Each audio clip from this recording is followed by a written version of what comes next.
What's up, athletes? Welcome to the Grit Factor, where we talk about all things fitness and what it means to live a healthy lifestyle. My name is Kayla, and I'm your host. Welcome back, everybody, to this month's episode of the Grit Factor. We are so excited, and today we are joined by Alyssa Gialamas, and she is a two-time Paralympic swimmer, 21-time American world record holder, and the founder of AMG Fitness, which stands for Adapt, Move, and Gain, making fitness more accessible to everyone. Hi, Alyssa. We're so happy you're here today. Hi, I am so excited to be here. Yay! How's your week going so far? It's been great. I was just telling you that I've been sick, so I feel like now I'm getting right back into the swing of things. I feel like everyone's New Year's resolution started on the 1st, and mine started a couple weeks later. So I'm excited to finally be in the new year. Yeah, no, same. I feel you. I feel like everybody was getting sick like right around New Year's, and it was just brutal. So glad that you're doing better. Absolutely. Any fun New Year's resolutions? Just to, keep going and I have a lot of fun goals for AMG this year, which will be really exciting. And I'm not really big on New Year's resolutions. I feel like if you want to change something, just change it, right? You don't Yeah. wait till the new year to do it. But I do like the fact that like you get to reset and refocus in January. Yeah, awesome. Same. I'm definitely excited to hear more about some of those AMG goals, so maybe we can get into that in a little bit too. But so awesome. Was wondering if you could start off telling us like a little bit about your history as an athlete and how you got into Paralympic swimming and kind of what your journey as an athlete has been like. Yeah, absolutely. Now we're on a podcast, so all of you can't see me, but I actually walk with long leg braces. I have a disability called arthrogryposis, and I was born with it, and it's kind of something I will always have.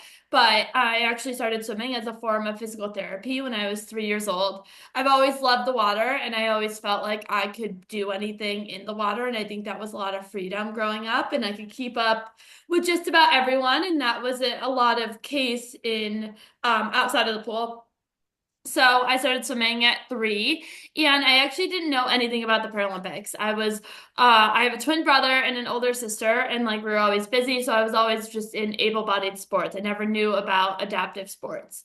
And so then when I was about 12 years old, I was swimming on my club team and on my summer league team, and someone from GLASA, which is Great Lakes Adaptive Sports Association, saw me and said, "Hey, have you ever thought about the Paralympics?" And I go, "I don't know what you're talking about." And they're like, "You're really good." And I'm like, "Oh, okay." So I like to say I fell into success. I kind of fell into this world that I didn't know about, and that was Paralympic swimming. I got on my first team at 15, so I was very young. Whoa. And I traveled to Guadalajara, and out of 25 people on that team, I was one of 3 to then go on to London 2012. Oh my gosh, It that's definitely jump amazing. started my career, for sure. And then I kind of fell into London. And so I was 16 when I went to London. And then I think that's kind of where my career started. It came up so fast, and I learned about Paralympic swimming so quickly that the goal was to just get to the London Paralympics. And so after that, then the goal was Rio. So I swam. Then I went on to swim Division 1 at Loyola University, and the head coach there was also a head coach of the Paralympic team. So I kind of got the best of both worlds. And so then I went to Rio 2016 and placed 5th in my best event and kind of just continued from there. I didn't know what I wanted to do after Rio. And I was still swimming. I was a junior in college, so I still had 2 years with my college team. So I continued swimming after that. And through actually my first year of working full time, I worked full time and trained. So I would wake up. This is pre-COVID, so the whole world was very different pre-COVID. I will say that. Yeah. I woke up at 4:30. I would drive to Baltimore to train from 5:30 to 7, and then I would go work in our Baltimore office, and then I would drive home and do it all again. So it was definitely a crazy year, and I ended with going to where I started, which is the Pan Am Games 10 years later, and I won a gold medal, and I kind of figured that was a great way to go out, and that kind of ended my swimming career, but then jump started what I do now, which is AMG Fitness Foundation. It's a 501c3 nonprofit that elevates fitness resources for people with disabilities by at-home workouts and in-person workouts, which Kayla has been to, which is so exciting. So I started that about 3 years ago.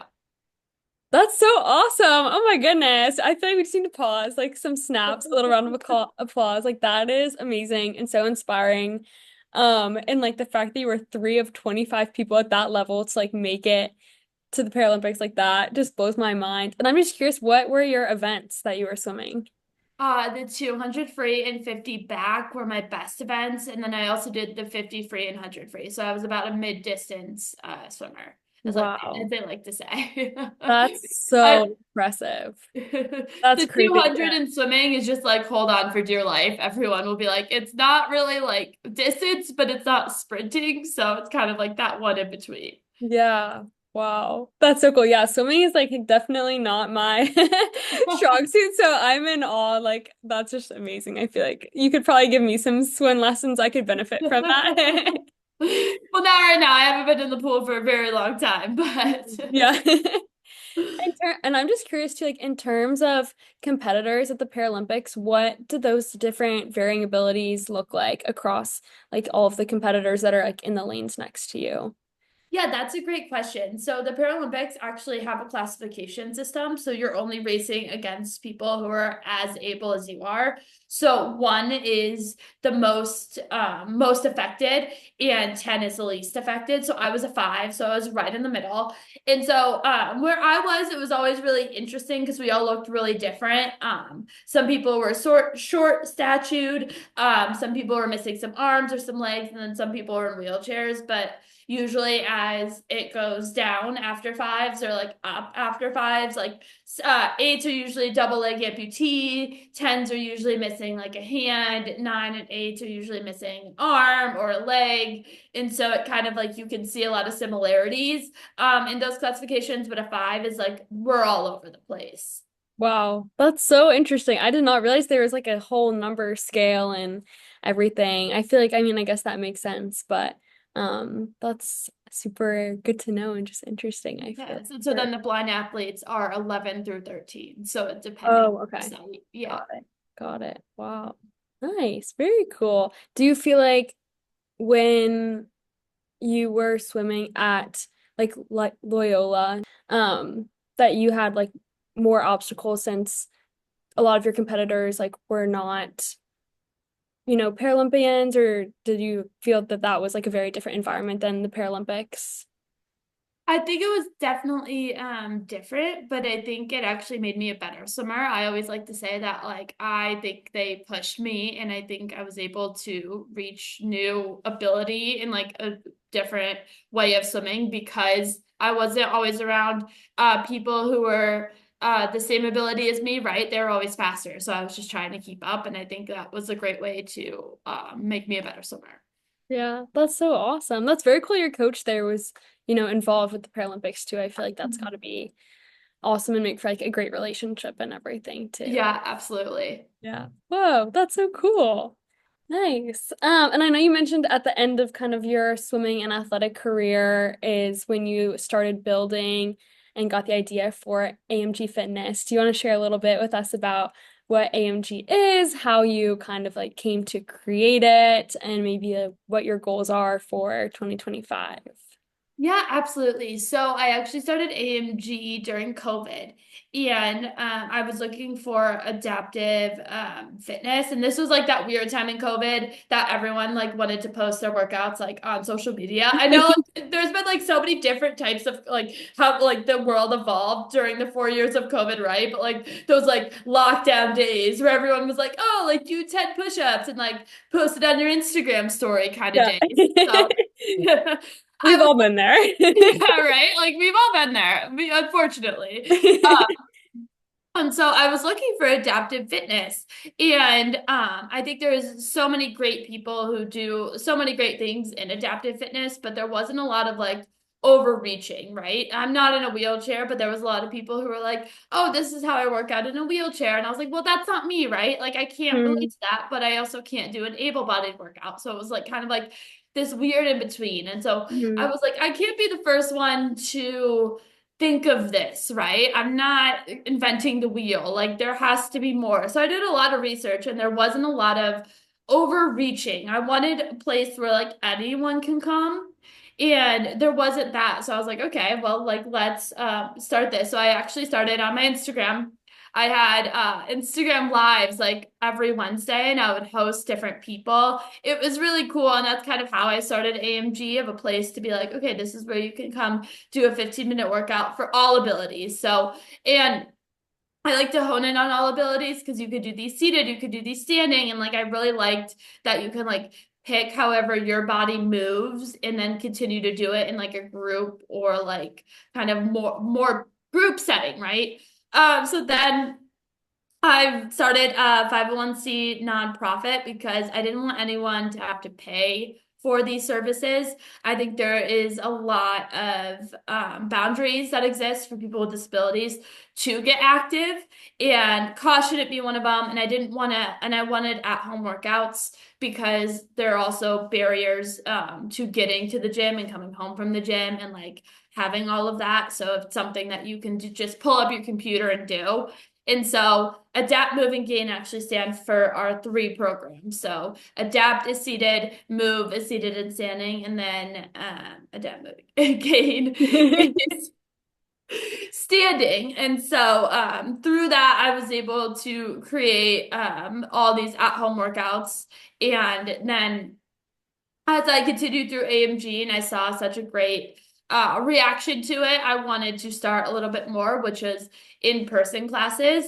They're free, and so I have them once a month, and I like that because, again, I think we live in such a cool area in Arlington, which everyone is going to their next fitness class, right? There's so many different fitness classes, there's so many different instructors, but I felt like I could never fit into that because I had a physical disability, and I was like, well, if I'm paying for like let's go to solid core or like example solid core, but I have to adapt the whole workout, I was like, well, then that's not worth me spending my money to go somewhere. And I know it's so intimidating for other people to walk in there, disability or not. So I wanted to a space that like everyone feels comfortable, everyone can move their body and like kind of showcase what adaptive fitness is, because you could be standing, you could be seated, and you can still have a great workout. Yeah.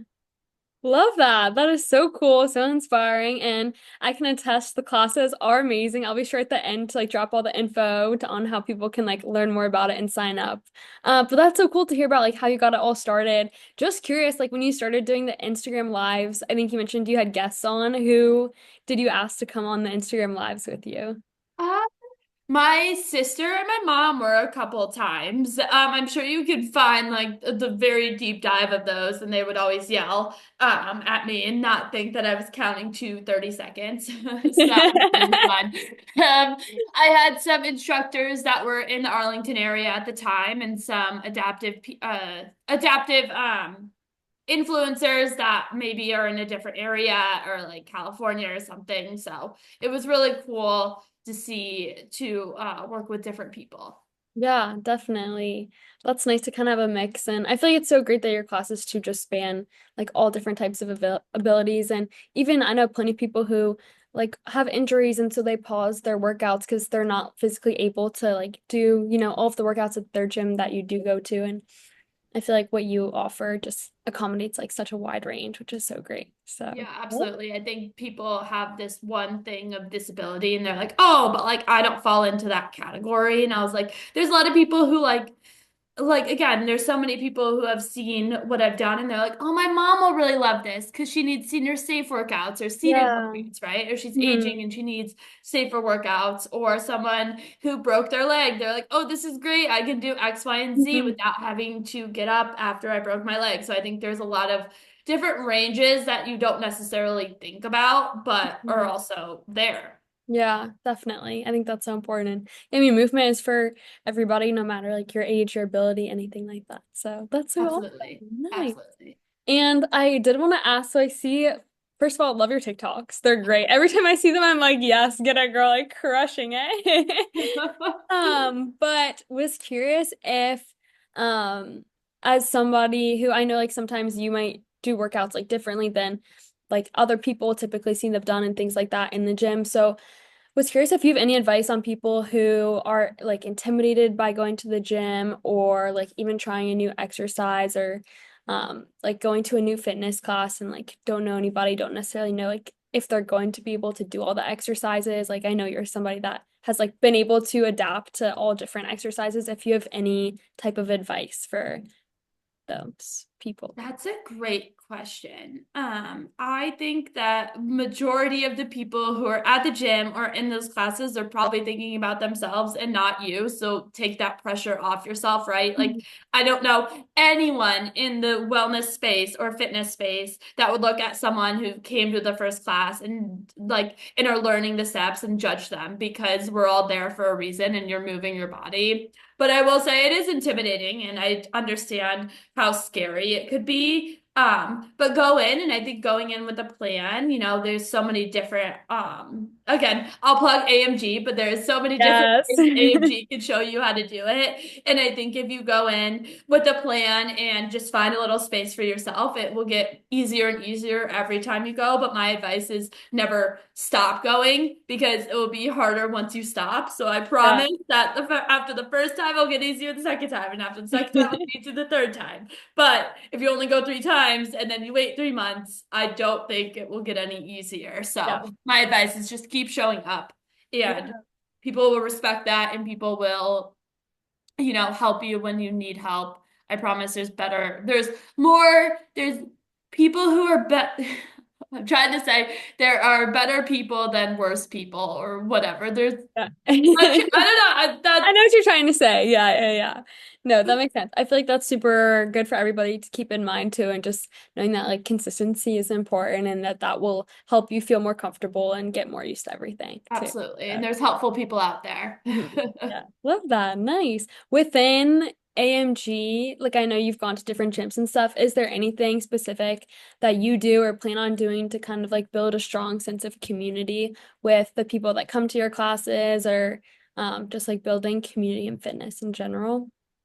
Yeah, absolutely. I think my classes play a huge part in that, when you're gonna come, you will always have a place at AMG, and you'll always have a safe place to work out, and there is no judgment. And I really try to keep my classes as fun, but as as informative as possible. I want people to leave feeling really good, and I think I'm able to do that. And not only that, but creating a community online is also really important to me, because there's only so much I can do in like the little Arlington area, but I Yeah. think online is something really special. And so we have some cool things coming in 2025 that will enhance our online kind of community to hopefully get more and more people. And I think, long-term goals of AMG, I would love to have pop-up AMGs everywhere, right? And like it doesn't Mhm. have to be led by me, but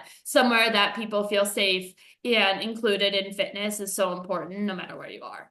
Yeah, that's so awesome. I think that would be so cool. I can see it now, just AMGs popping up everywhere and like all Like the have a pop-up class. yes, like seeing or just like a live stream of you on like a big projector like outside somewhere. That's so cool. And yeah, I love all of like the virtual stuff that I mean you post now I think is incredible resources and that's so cool. Is there anything that um like trainers like myself who, like do teach in different studios or even just like regular gym goers in general, um, can do to make the fitness space more inclusive and accessible. Yeah, Just kind of like in the absolutely. day to day, yeah. I think that the people who are showing up to the gym and showing up to your classes already kind of know what they can and cannot do. So I Hmm. think the best way is to come up and be like, "Hey, do you need any modifications or what can I do to help you?" And I think Hmm. they would probably have something to say. And if they Yeah. don't, be like, "Hey, if I'm doing something and you need help, just give me a shout out." And I really think that goes a long way. Even if they maybe don't do it on the first class, they'll do it on the second class, or Hmm. they might say, "Oh no," in the gym at the beginning, but then maybe ask you to move away in a couple of weeks, right? And it's Yeah. just kind of creating that community and knowing like, "Hey, I see you. I know you if you know what you're doing, then I'm going to leave you alone, but if you need help, I'm here too." So, Yeah. Yeah. No, I think that's 100% spot on. I know sometimes like I'll go to people and say something like that and like maybe initially they were like a little shy to say anything, but then they're like, "Oh, actually, yeah, like I really like need help or need to modify like this one exercise. Like what modifications do you recommend?" So, right. definitely good thing to keep in mind. Cool.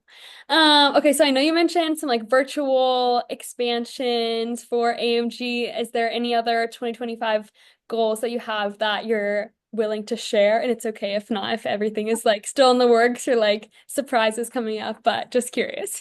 No, I'm really excited. I think it will be a really fun and cool year of growth. And I think the one thing I can share is I really want to get more people to come to AMG. I think it's a great Yes, resource, everybody whether come. It's awesome. Bring your whether you friends. have a disability or not, or whether you're a trainer or not. I know there's like you, there's been a whole bunch of trainers that come and they say they learned so much through the class of things they never even thought were a modification that are a modification. And I Yeah, think that was it like can my bring exact so takeaway. many different people together, which is what I want to do. Or like, they see you taking my class and they might want to take your class after, right? Because community is community. So, Yeah, that's awesome. I mean, that was my exact takeaway after the first time I went to your class. I was like, this is a modification I would have never thought of, but this is so great. And like there are so many, demographics and even just like people who again are injured or like maybe an older demographic who can't necessarily do everything to the same level. There's just so many options that exist that I like didn't exactly know about or was fully aware of. And I think your class just does a really good job of exposing people to everything that's out yes, there. So absolutely. And we always need volunteers. We always need people to jump in and lend a hand. So, it will yeah. be great. Awesome. Cool. Okay, well, I don't want to keep you too much longer, but I did want to ask one last question. What is your grit factor? So if there's something that really keeps you motivated, wanting to like work harder, to grow AMG, to something that just like keeps you going when you wake up in the morning, gets you excited to move to work on AMG, to continue your journey in fitness, what comes to mind kind of when you think of that? Yeah, absolutely. I think my grit factor is to help as many people as I can to feel good in their bodies. I feel good in my body. I feel strong in my body. And I don't think a lot of people can say the same. And I want people to say the same. Mhm. So, any way I could help with that and make them feel confident and strong is the reason I am motivated. Spoken like a true warrior. Love it. That's so awesome. Cool. And then last but not least, if there's anywhere people want to find you on social, online, anywhere, where can they find you? Yes, if you want to learn more about AMG, it's at amgfitness.org, and you can follow me on all socials. It's under Alyssa Gialamas on Facebook and Instagram, and then I'm under AMG Fitness on TikTok. Awesome. And I'll be sure to link all of those too in the description of the podcast. Awesome. And if anyone wants to catch the class, it will be next month, January 7th at 9 a.m. And you can find the link on any of my socials. Nice. January or February? February, sorry, February. Okay, no, you're good. Just checking. February This will 7th. this will come out before that too. So just make sure everybody has the right day so that they can. February 7th, you heard of people, be there. Yes. Cool. Awesome. Well, thank you so, so much for taking the time today. Really appreciate you, and just everything that you share with us. Appreciate all of the work that you're doing. Just admire the initiative and drive that you have to make fitness just a more inclusive and better space for everybody. So really appreciate all that you do. And Thank you. yeah, Thank I'm you. super Well, excited for glad I was class on. this weekend, and I'll see you there and hopefully next month too. Yes, thank you so, so much for having me. This is awesome.